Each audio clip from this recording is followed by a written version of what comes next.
आजकल तो ये सब कथाएं लोग टीवी पर, मंच पर मनमाने तरीके से कहते, भैया ये बाजार की वस्तु है ही नहीं, ये बाजारू चीज है क्या।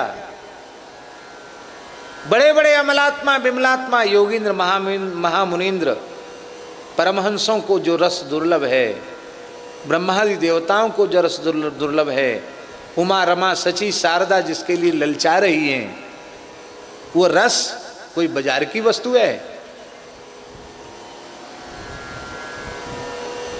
ललिता सखी उपासना ज्यों सिंघिनी को छीर, ज्यों सिंघिनी को छीर रहे कुंदन के बासन, कै बच्चा के पेट और घट करे विनाशन। ये कोई सामान्य चीज है। तो जैसे ही राजा मानसिंह आए कि व्यवधान हुआ, दोनों का भाव समाधि खुली, तो आचार्य चरण ने देखा कि मानसिंह साष्टांग कर रहे हैं। अब इसको हर व्यक्ति नहीं समझ सकता है, पर जिसको तनिक स्पर्श हो गया है भाव का, रस का, वो समझ सकता है। जैसे हमारे महाराज जी हैं, महाराज जी किसी दिव्य भाव राज्य में हों और कोई दाल भात में मूसर चंद जैसो आए जाए, तो शालीनता के कारण ये तो नहीं कह सकते कि भैया तू क्यों आ गया, जा या भाग यहाँ से, ये तो नहीं कह सकते। तो उसका बढ़िया उपाय यही है कि पुजारी जी, विपिन बिहारी राय जी, या प्रसाद दे दो। प्रसाद देने का मतलब प्रसाद देने का मतलब पधारो, ये कहना शालीनता नहीं कि जाओ प्रसाद दे दिया मतलब पधारो। इसका मतलब आप लोग ये मत समझ लेना कि हम प्रसाद दें तो आप तुरंत समझ लो कि अब तो भगा रहे हैं। ये तो इसलिए हम दे देते हैं कि कहीं भूल ना हो जाए कि भैया गए प्रसाद भी नहीं मिला, इसलिए दे देते हैं। बाकी हर समय एक जैसी अवस्था नहीं रहती। तो आचार्य चरण की जो भावना की सर्वोच्च अवस्था थी रसोपासना की, उस अवस्था में वो विक्षेप सहन नहीं कर सकते थे। इसलिए उन्होंने नाभाजी से कहा कि तुम 10 केले थे, कहा सबको 10-10 केले बांट दो। केला थे 10 ही, और कहा सबको 10-10 केले बांट दो। हमको ऐसा लगता है कि आचार्य चरण ने चमत्कार दिखाने के लिए ऐसा नहीं बोला होगा। हमको ऐसा लगता है कि वे वस्तुतः बाह्य जगत में थे ही नहीं, इसलिए उनके मुख से निकल गया कि 10-10 केला सबको दे दो। क्या उन्हें चमत्कार दिखा के राजा से पुजवाना है क्या? क्या लोकमान्यता के भूखे हैं वो? पर वो उस अवस्था में थे, इसलिए उनके मुख से निकल गया 10-10 केला दे दो। पर महाराज आज्ञाकारी हो तो नाभाजी के जैसा हो। नाभाजी बोले जो आज्ञा, और 10 केलाओं में से राजा को तो 10 दिए ही, 10,000 सैनिकों को भी 10-10 दे दिए, और जो कोई सामने हाथ बढ़ाए के आयो प्रसाद लेवे उसको भी 10 केला दे दिए। 10,000 से अधिक लोगों को 10-10 केला बांटने के बाद भी 10 केला बच गए। वो 10 केला फिर से आचार्य चरणों में रख दिए। ये हैं सिद्ध गुरु के सिद्ध चेला। जैसे गुरु वैसे ही, इसी को कहते महाराज जी भक्तमाल में, गुरु शिष्य की कीर्ति में अचरज नाही को। अद्भुत है। तो राजा मान सिंह बड़े प्रभावित हुए, और फिर वो शाम हो ही गई थी, तो फिर यहाँ पास में पड़ाव एक जगह है। कितनी दूर है यहाँ से पड़ाव तिवारी जी? 4 किलोमीटर दूर। वहाँ सेना का पड़ाव पड़ा था, इसलिए आज भी उस जगह को पड़ाव कहते हैं। तो मान सिंह जी ने, महाराजा मान सिंह, आमेर नरेश महाराजा मान सिंह ने जो समय अकबर को दिया था कि हम इतने समय में दिल्ली पहुंच जाएंगे, उस समय में 1-2 दिन का विलंब हो गया। यहाँ पधार आया राजा, फिर यहाँ रुक गया, फिर गया तो 2 दिन का विलंब हो गया।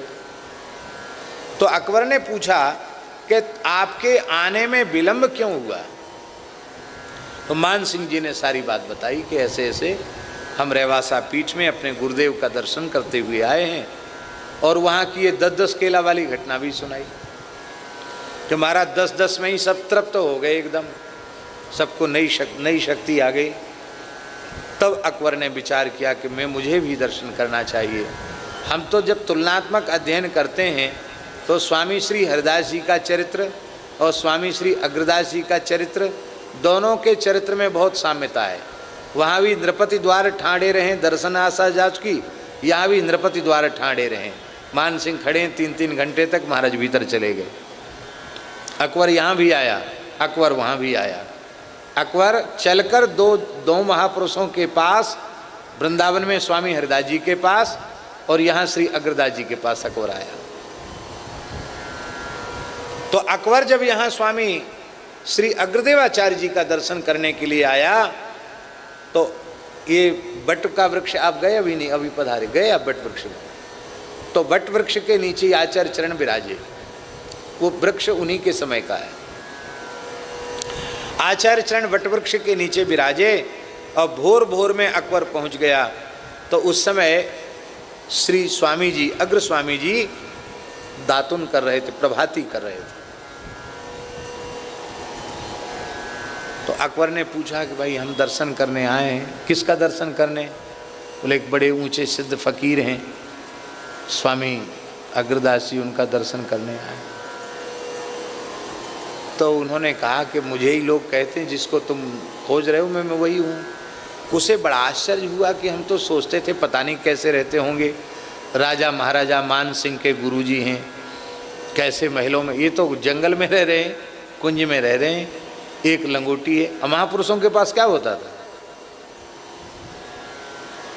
द्वय कौपीन, गूदरी करवा और बिहारन दास को इतने में सरवा, इतने में ही गुजारा हो जाता, ज़्यादा की जरूरत नहीं।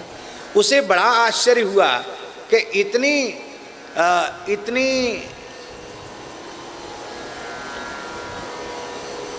बिना तड़क भड़क की अत्यंत सामान्य स्थिति में, सहजावस्था में ये महापुरुष यहाँ विराजमान हैं। बड़ा आश्चर्य हुआ। मन में आया कि हमने तो सुना था कि बड़े करामाती हैं, बड़े चमत्कार हैं इनके, इनमें तो कछु दिखे ना, ये तो कोई चमत्कार ही नहीं, साधारण से साधु हैं। तो एक फकीर को लाया था अकबर चमत्कार दिखाने के लिए। उस फकीर को इशारा किया, उस फकीर ने वो जो सामने कुआं है जिसको आचार्य चरण ने चिपिया से स्पर्श करके प्रकट किया, मीठे जल की धारा, यहाँ जल नहीं था तो जल प्रकट किया। और इसके आज ऋषभ आशीष जी हमको बता रहे थे कि रेवासा की सीमा के बाहर फिर एकदम नमक ही नमक है। यहाँ भी नमक था, आचार्य चरण ने इस क्षेत्र के जल को मीठा कर दिया। नहीं तो यहाँ पानी की तो बहुत किल्लत थी, दूर से पानी लाना पड़ता था। तो उस कुएं पर उस फकीर ने अपनी चादर फैला दी और 4 सुपारी रख दी कोने पर, और उसी चादर पर खड़े होकर नमाज अदा करने लग गया। वो चमत्कार दिखा रहा था कि देखो कुआं पर हम नमाज पढ़ सकते हैं। अकबर ने भी इशारे में आंख मटका के कहा कि देखो मेरे साथ ऐसे ऐसे फकीर हैं। तो आचार्य चरण समझ गए कि चमत्कारी देख भी आए हो, सत्संग कर भी नहीं आए। तब आपने लीला की और प्रभाती करके तो दातुन करके तो बैठे ही थे। आपने अपने कमंडल को आज्ञा दी, बच्चा स्नान करा।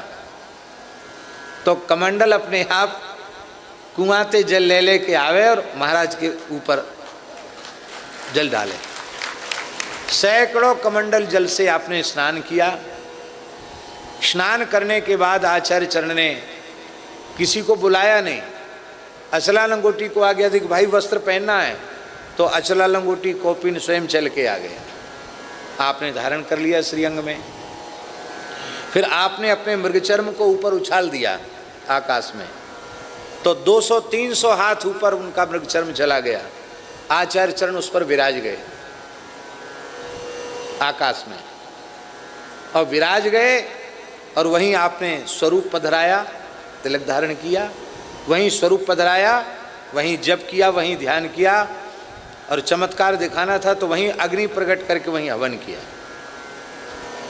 आहुति वहीं दी। और संपूर्ण नित्य नियम पूर्ण करने के बाद श्री अग्रदेवाचार्य जी ने कहा कि अब तेरे फकीर में हिम्मत हो तो मेरे निकट तक पहुंच के दिखा दे, बस इतना कर दे। उसके बाप दादों में हिम्मत नहीं थी कि उस आचार्य चरण के निकट पधारे। ये तो किस स्वरूप में है, ये तो अनिर्वचनीय बात है। तो फकीर भी साष्टांग पड़ गया और अकबर भी साष्टांग पड़ गया। आपने कहा कि संतों के पास भावना लेके जाओ, सत्संग की इच्छा से जाओ, परीक्षा करने के लिए, करामात देखने के लिए मत जाओ। बोले मैं बादशाह अकबर हूँ, कुछ भेंट करना चाहता हूँ, आपको कुछ देना चाहता हूँ। आपने कहा कि मेरी फकीरी के आगे तेरी बादशाहियत धूल है, मुझे कुछ नहीं चाहिए। अकबर बोला महाराज मेरा मान घटेगा, आप मेरा मान रख लीजिए। तब आपने कहा दोबारा कभी मेरे निकट मत आना।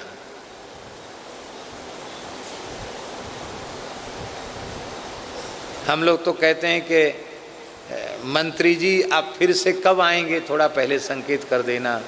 मंत्री जी, मुख्यमंत्री जी, प्रधानमंत्री जी, राष्ट्रपति जी, अमुक जी, तमुक जी, राजा महाराजा। और आपने कहा, अग्र स्वामी जी ने कहा कि अब द्वारा मत आइयो। हाँ, द्वारा नहीं आना यहाँ। आप रुष्ट हैं? बोले नहीं हम रुष्ट नहीं हैं, तुम्हारा मार्ग अलग है, हमारा मार्ग अलग है।